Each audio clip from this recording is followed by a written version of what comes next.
Bonjour et bienvenue à cette deuxième vidéo de notre deuxième semaine de STT 418. Dans cette vidéo-ci, on va se concentrer sur la section 1.4.4 qui parle du coefficient de variation. Donc, qu'est-ce que c'est le coefficient de variation? Ben, c'est quelque chose qu'on va noter CV et ça correspond au rapport entre l'écart type et la moyenne. Donc, les formules sont données en dessous. Le coefficient de variation, dans le cas de la population, ça va être sigma sur mu, et dans le cas d'un échantillon, ça va être S sur X bar. Donc, c'est quand même intéressant de calculer le coefficient de variation, parce que ça va nous donner un peu une indication d'à quel point la moyenne est représentative des données ou pas. Donc, on va dire, dans le cadre de notre cours, que la moyenne est non représentative lorsque le coefficient de variation va être au-dessus de 0.30.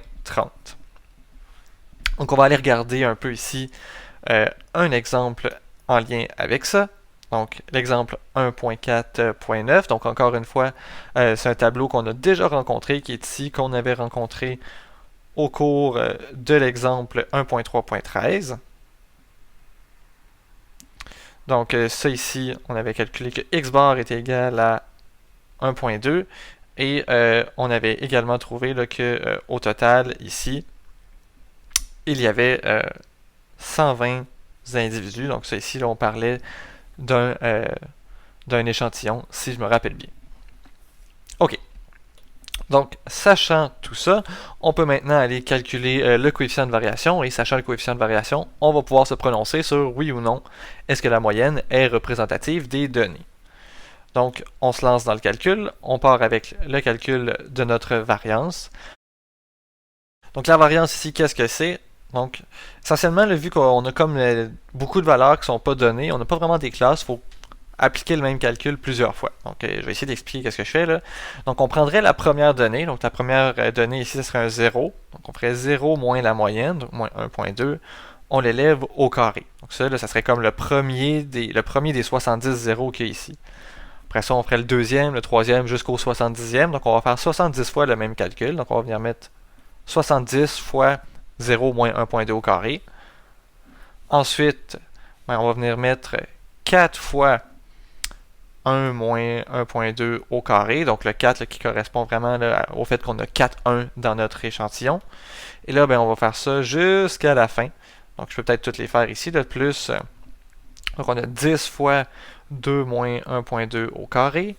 Ensuite, on a 24 fois 3 moins 1.2 au carré. Et finalement, on a 12 fois 4 moins 1.2 au carré. Là, ici, je vais venir fermer mon crochet. Et là, tout ça, ce serait divisé sur le nombre, sur la taille de notre échantillon, donc 120 moins 1. Et là, on pitonne ça dans notre calculatrice et on trouve une valeur de 2.346. Ça correspond à notre variance, c'est pas notre écart type, donc on va aller calculer notre écart type, qui est la racine donc, de notre variance, donc la racine de s carré. Donc, ça correspond à la racine de 2.346.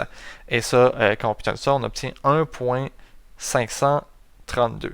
Et donc là, on est en mesure de venir calculer notre coefficient de variation. Donc, ce qui est bien avec le coefficient de variation, c'est que c'est essentiellement la même formule dans le cas de la population ou de l'échantillon. Donc, on a moins de chance un peu de se tromper ici.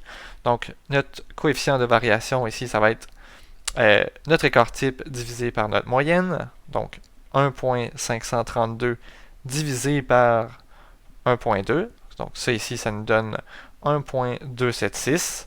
Et là, il faut venir faire notre conclusion, notre interprétation ici, dans le cadre du problème. Donc, interprétation.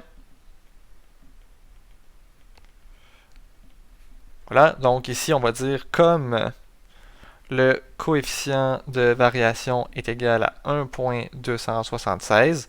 Donc ça ici, c'est plus grand que 0.3. On a que la moyenne, donc la moyenne x bar, n'est pas représentative des données.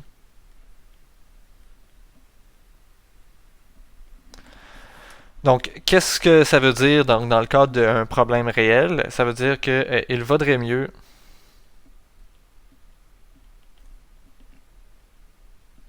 utiliser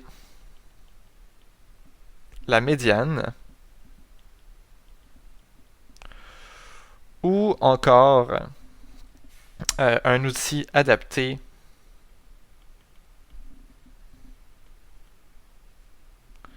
tel que la moyenne tronquée. Donc la moyenne tronquée ne va pas être vue dans le cadre du cours, donc mais si ça vous intéresse, vous pouvez faire des recherches là-dessus, là, mais dans notre cours à nous, ça veut dire qu'on préférerait utiliser la médiane, étant donné que notre moyenne n'est pas représentative. Là, donc c'est finalement le message que j'avais lancé à la fin des vidéos de la semaine dernière. On a des mesures de dispersion qui vont nous aider à prendre des décisions sur laquelle des trois mesures de tendance centrale on a vu qu'on devrait utiliser.